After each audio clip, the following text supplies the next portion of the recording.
ओवैसी के गढ़ में मोदी ने खेल दिया तगड़ा दांव। हैदराबाद से माधवी लता को लड़ा दिया चुनाव। मोदी का इशारा मिलते ही दहाड़ी माधवी लता ओवैसी को ललकारते हुए बोली, अगर हिंदू जाग गया या मेरा नाम डिक्लेयर किया गया है, ये जीत मेरा सिर्फ नहीं है, ये जीत हमारे 21 लाख भाई बहने जो ओल्ड सिटीज उनका है। ये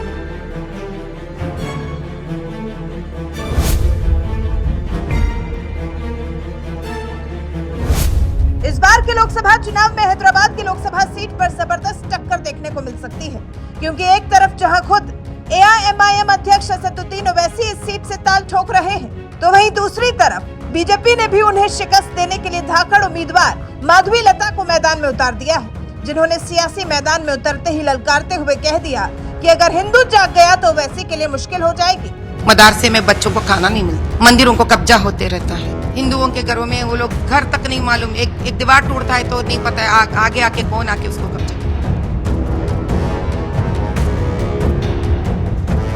दरअसल तेलंगाना राज्य की हैदराबाद लोकसभा सीट एक ऐसी सीट है जिस पर साल 1984 से ही ओवैसी परिवार का कब्जा रहा है। 1984 से 2004 तक सुल्तान सलाउद्दीन ओवैसी इस सीट से सांसद रहे। तो वहीं साल 2004 के लोकसभा चुनाव में पहली बार हैदराबाद सीट से मैदान में उतरे असदुद्दीन ओवैसी ने जो जीत हासिल की थी, उसके बाद कभी पीछे मुड़कर नहीं देखा। साल 2004 के बाद 2009, 2014, 2019 के लोकसभा चुनाव में भी भारी वोटों के साथ जीत हासिल की, लेकिन लगता है इस बार हैदराबाद लोकसभा सीट पर ओवैसी को बीजेपी से कड़ी टक्कर मिलने वाली है, क्योंकि बीजेपी ने इस सीट से तेज तर्रार महिला नेता माधवी लता को चुनावी मैदान में उतार दिया है, जिनकी आवाज में वो जोश और जज्बा है कि जब वो दहाड़ती है तो जैसे मानो कोई शेरनी दहाड़ रही हो। तभी तो जिस हैदराबाद सीट को ओवैसी परिवार का गढ़ कहा जाता है, उस सीट से टिकट मिलने के बाद बेखौफ होकर मैदान में उतर गई और जीत की ललकार भरते हुए कहा कि जंग का ऐलान हो चुका है, हैदराबाद जीतने के बाद हम फिर से दिवाली मनाएंगे। ऐसा लग रहा है मुझे धर्मो रक्षित रक्षित 21 लाख वोटरों का जो आंसू आज तक बहते आया है, शायद उसका गूंज दिल्ली तक सुनाई दिया है, और उनके लिए न्याय करने के लिए हमारे जितने भी बड़े भाई वहां बैठे हुए ना, तो जंग का ऐलान कर दिए हैं। और मुझे ऐसा लगता है अब सही मायने में उनको न्याय होने वाला है।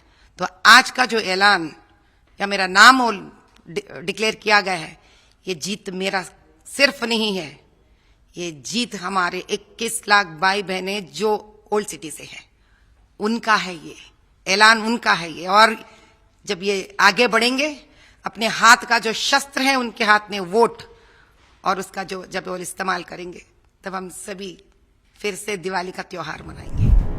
ओवैसी को उनके गढ़ हैदराबाद में हराने के लिए मैदान में उतरी बीजेपी उम्मीदवार माधवी लता की ये दहाड़ बता रही है कि वो पीछे हटने वालों में से नहीं है, डटकर मुकाबला करने वाले नेताओं में से है। और इस बार तो उन्होंने ओवैसी के खिलाफ सीधे सियासी जंग का ऐलान कर दिया है। तेज तर्रार नेता माधवी लता का यही तेवर उस वक्त भी देखने को मिला जब आज तक से बात करते हुए उन्होंने कहा कि पिछले 5 सालों में प्रधानमंत्री मोदी जो योजनाएं लेकर आए हैं, वो पुराने शहर के लोगों, खासकर मुसलमानों तक नहीं पहुंची है। एमपी साहब ने उन्हें लोगों के सामने लाने के लिए कोई प्रयास नहीं किया है। ओवैसी संसद में अल्पसंख्यकों की बात करते हैं, लेकिन उनके अपने निर्वाचन क्षेत्र में हिंदू अल्पसंख्यक हैं। क्या कभी उन्होंने इन अल्पसंख्यकों के लिए आवाज उठाई?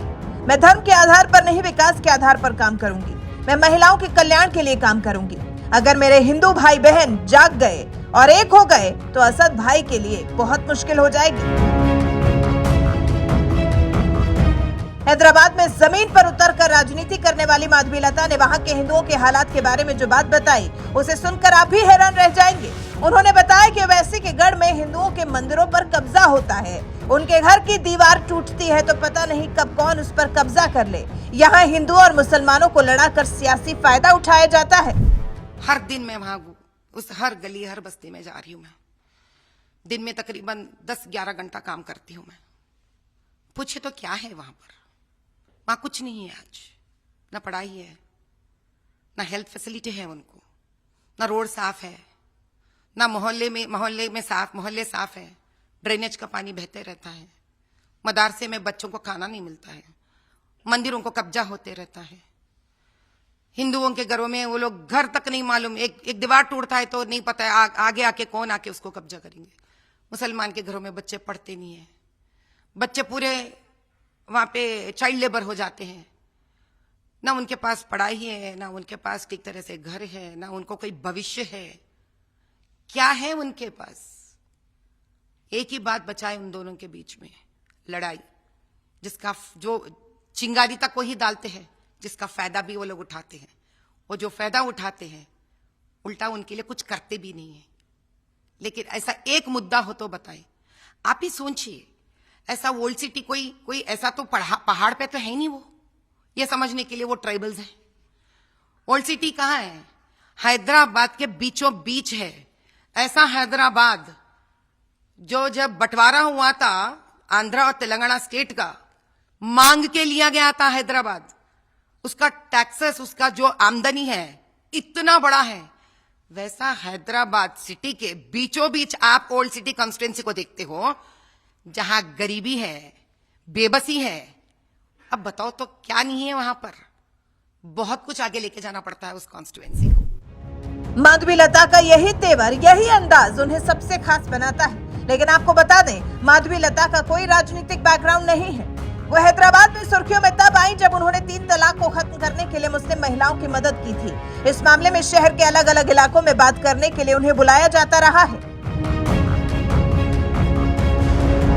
कौन है माधवीलता?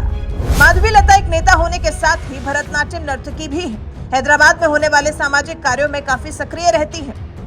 लोपामुद्रा चैरिटेबल ट्रस्ट और लतामा फाउंडेशन की अध्यक्ष भी है। बेसहारा मुस्लिम महिलाओं के लिए छोटा सा कोष भी बनाया है। हैदराबाद में ही बीजेपी नेता माधवीलता एक गौशाला भी चलाती हैं। विरंची नाम से एक अस्पताल चलाती हैं, जिसकी वो चेयरपर्सन है। माधवी ने कोटी महिला कॉलेज से राजनीति शास्त्र में एमए किया है। हिंदू धर्म और संस्कृति के लिए मुखर होकर आवाज उठाने वाली माधवीलता को इस बार बीजेपी ने हैदराबाद से टिकट देकर मैदान में उतारा है। उनके सामने ओवैसी जैसे धाकड़ सांसद को मात देने की बड़ी चुनौती है। आपको क्या लगता है कि माधवीलता हैदराबाद में ओवैसी को शिकस्त दे पाएंगी? अपनी राय हमें कमेंट कर जरूर बताएं। ऐसा लग रहा है मुझे, धर्मो रक्षते रक्षितः 21 लाख वोटरों का जो आंसू आज तक बहते आया है, शायद उसका गूंज दिल्ली तक सुनाई दिया है। और उनके लिए न्याय करने के लिए हमारे जितने भी बड़े भाई वहां बैठे हुए हैं ना, तो जंग का ऐलान कर दिए हैं। और मुझे ऐसा लगता है अब सही मायने में उनको न्याय होने वाला है। तो आज का जो ऐलान या मेरा नाम डिक्लेयर किया गया है, ये जीत मेरा सिर्फ नहीं है, ये जीत हमारे 21 लाख भाई बहने जो ओल्ड सिटी से है, उनका है। ये ऐलान उनका है ये। और जब ये आगे बढ़ेंगे, अपने हाथ का जो शस्त्र है उनके हाथ में वोट, और उसका जो जब वो इस्तेमाल करेंगे, तब हम सभी फिर से दिवाली का त्योहार मनाएंगे। मैम, क्या हम ऐसे मुद्दे हैं जो आप हैदराबाद कॉन्स्टिट्यूएंसी के लोगों तक लेके जाना चाहते हैं? भाई, 1-2 मुद्दे हो तो जरूर उनके तक लेके जाएंगे। मैंने 8 साल से देख रही हूं उन लोगों को, और खास कर 1 साल से हर दिन मैं वहां उस हर गली हर बस्ती में जा रही हूं। मैं दिन में तकरीबन 10-11 घंटा काम करती हूं। मैं पूछे तो क्या है वहां पर? वहां कुछ नहीं है आज। ना पढ़ाई है, ना हेल्थ फैसिलिटी है उनको, ना रोड साफ है, ना मोहल्ले साफ है। ड्रेनेज का पानी बहते रहता है। मदरसे में बच्चों को खाना नहीं मिलता है। मंदिरों को कब्जा होते रहता है। हिंदुओं के घरों में वो लोग घर तक नहीं मालूम, एक दीवार टूटता है तो नहीं पता है आगे आके कौन आके उसको कब्जा करेंगे। मुसलमान के घरों में बच्चे पढ़ते नहीं है, बच्चे पूरे वहां पे चाइल्ड लेबर हो जाते हैं। ना उनके पास पढ़ाई है, ना उनके पास ठीक तरह से घर है, ना उनको कोई भविष्य है। क्या है उनके पास? एक ही बात बचा है उन दोनों के बीच में, लड़ाई, जिसका जो चिंगारी तक वही डालते हैं, जिसका फायदा भी वो लोग उठाते हैं। और जो फायदा उठाते हैं उल्टा उनके लिए कुछ करते भी नहीं है। लेकिन ऐसा एक मुद्दा हो तो बताएं। आप ही सोचिए, ऐसा ओल्ड सिटी कोई ऐसा तो पहाड़ पे तो है नहीं। वो ये समझने के लिए वो ट्राइबल्स है। ओल्ड सिटी कहां है? हैदराबाद के बीचों बीच है। ऐसा हैदराबाद जो जब बंटवारा हुआ था आंध्रा और तेलंगाना स्टेट का, मांग के लिया गया था हैदराबाद। उसका टैक्सेस, उसका जो आमदनी है इतना बड़ा है। वैसा हैदराबाद सिटी के बीचों बीच आप ओल्ड सिटी कॉन्स्टिट्यूंसी को देखते हो, जहां गरीबी है, बेबसी है। अब बताओ तो क्या नहीं है वहां पर। बहुत कुछ आगे लेके जाना पड़ता है उस कॉन्स्टिट्यूएंसी को।